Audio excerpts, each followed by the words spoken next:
আমেরের জীবনে অনেক বড় স্বপ্ন ছিল, সে হজ করতে যাবে, সে কাবাগর তাওয়াফ করবে, এটা তার স্বপ্ন ছিল। এবং গত পরশুদিনই তার হজের ফ্লাইট ছিল। সে যখন এয়ারপোর্টে আসলো, পাসপোর্টে নিরাপত্তাজনিত কিছু সমস্যার কারণে তাকে একটু দাঁড় করিয়ে রাখা হলো। সমস্যার সমাধান যখন হলো, তাকে যখন ছেড়ে দেওয়া হলো, তখন আসলে অনেক দেরি হয়ে গেছে। কারণ আমেরের সাথে অন্যান্য যে হজ যাত্রী তারা এতক্ষণে বিমানে উঠে গেছে এবং বিমানের দরজা ভিতর থেকে বন্ধ করে দেওয়া হয়েছে। তখন সেই এয়ারপোর্টের অফিসাররা সেই পাইলটের সাথে কথা বললো, পাইলটের সাথে যোগাযোগ করলো, পাইলটকে বলল যে দেখেন, একজন হজ যাত্রী নিরাপত্তাজনিত কিছু সমস্যার কারণে বিমানে উঠতে একটু দেরি হয়ে গেছে, তাকে একটু বিমানে উঠিয়ে নেন, সে বিমানে উঠতে পারে নাই। তখন পাইলট স্পষ্ট বলেছে, যেই বিমানের দরজা একবার বন্ধ হয়ে গেছে সেই বিমানের দরজা দ্বিতীয়বার কারোর জন্য আর খোলা হবে না। একথা বলে পাইলট বিমানটা আকাশে ফ্লাই করলো।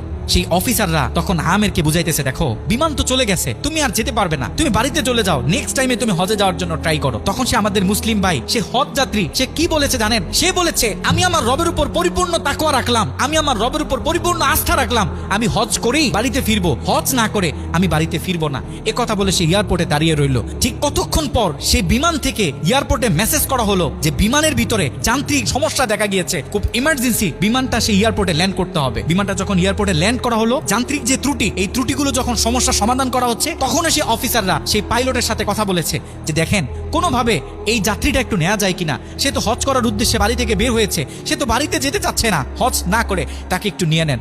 তখন সে পাইলট বলেছে যে না। একথা বলে সে পাইলট আবারও বিমানটা আকাশে ফ্লাই করালো। তখন সে অফিসাররা আমেরকে গিয়ে বোঝাচ্ছেন। আমের তখনও বলতেছে, আমার রবের উপর আমার পূর্ণ আস্থা আছে, আমি তো আমার রবকে চিনি, সে আমাকে হতাশ করবে না, সে আমার মনের আশা রাখবে, আমি হজ করেই বাড়িতে ফিরবো।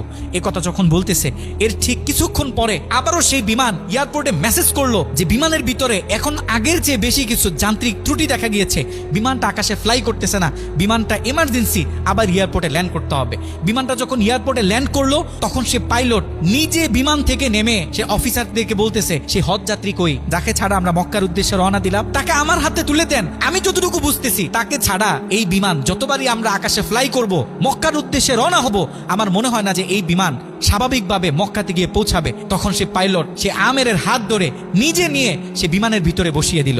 দেখেন, আল্লাহ পাক তো স্পষ্ট বলতেছে, ওয়ামান ইয়াতাওয়াক্কাল আলাল্লাহি ফাহুয়া হাসবু, যে আমি আল্লাহর উপর তাওয়াক্কুল করবে তার জন্য আমি যথেষ্ট, যত বড় বিপদ হোক। যখন আপনি আল্লাহর উপর তাওয়াক্কুল করবেন, তখন আল্লাহ পাকের পক্ষ থেকে আপনার উপর যে বারাকা, যে ব্লেসিং গুলো আছে, এগুলো তখন আল্লাহ পাক বাড়িয়ে দিবে।